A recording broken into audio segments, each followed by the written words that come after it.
सन 1875 में चलकड़ के एक निर्धन परिवार में एक शिशु का जन्म हुआ।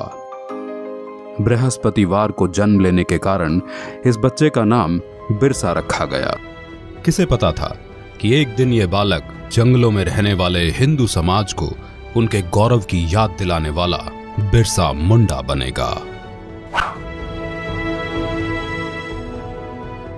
बिरसा, बिरसा, कहाँ है रे तू? माँ, मैं इधर हूँ। तू फिर से अकेला जंगल में गया था? कहीं कोई बाघ भालू उठा ले जाता तो?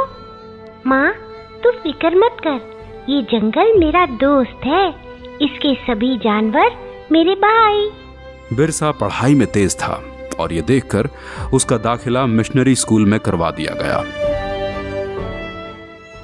लेकिन वहां पढ़ने के लिए उसको जबरन धर्म परिवर्तन करना पड़ा। बिरसा, यीशु के सिवाय कोई भगवान नहीं है। बिरसा, ईसाई धर्म का पालन करने से ही तुम्हारा उद्धार होगा, वरना बाकी वनवासियों की तरह जाहिल के जाहिल रह जाओगे। जैसे जैसे बिरसा बड़ा होने लगा, वो अंग्रेजों के अत्याचारों से परिचित हुआ और समझ गया कि अंग्रेज उनसे उनके जंगल छीनना चाहते हैं और ईसाई पादरी जंगल में रहने वाले सभी हिंदुओं को ईसाई बनाना चाहते हैं। आपको हमारी मदद करनी होगी ताकि हम जबरन सभी आदिवासियों को ईसाई बना सकें। ये सब देख बिरसा ने ईसाई धर्म को त्याग दिया।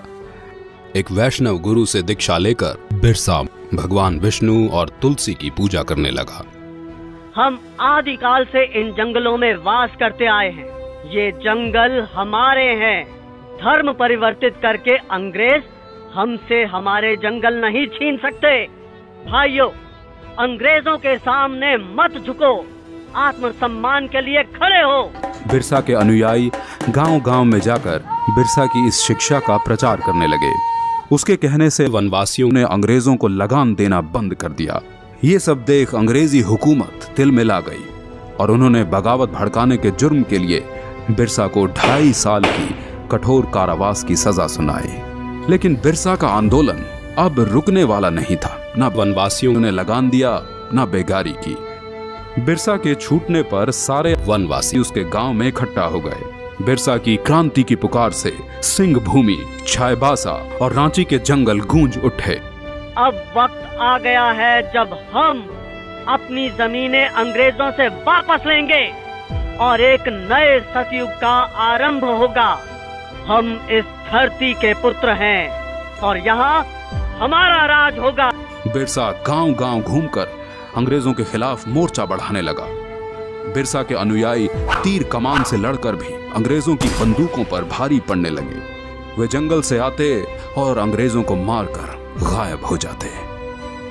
जिस तरह बिरसा हम पर और हमारे ठिकानों पे हमला कर रहा है, ऐसे तो ईसाई धर्म का यहाँ अंत ही हो जाएगा। बिरसा वनवासियों को ईसाई बनने नहीं देगा।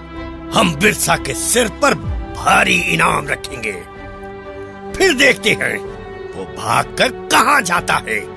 हाँ, क्यों नहीं? रुपयों के लालच से भी किसी वनवासी ने बिरसा से गद्दारी नहीं की और अंग्रेजों को एक के बाद एक हार का सामना करना पड़ा। एक बार जंगल में खाना बनाने के धुएं से अंग्रेजों को बिरसा के ठिकाने का पता चल गया। सभी वनवासी सरदार बिरसा समेत पकड़े गए और उन्हें सख्त कारागार में डाल दिया गया। बिरसा की कमर और पैरों में लोहे की बेड़ियां डाल उसे एक छोटी सी कोठरी में बंद कर दिया गया। अंग्रेजों ने उसके खाने में आर्सेनिक नाम का जहर डालकर उसे मरवा डाला और दुनिया को ये बताया कि वो हैजे से मर गया। मात्र 25 वर्ष की आयु में बिरसा अपने धर्म और देश की रक्षा के लिए शहीद हो गया। 25 साल में इतना कुछ करने वाला कोई आम इंसान नहीं हो सकता और यही कारण है कि बिरसा मुंडा को भगवान का अवतार माना जाता है।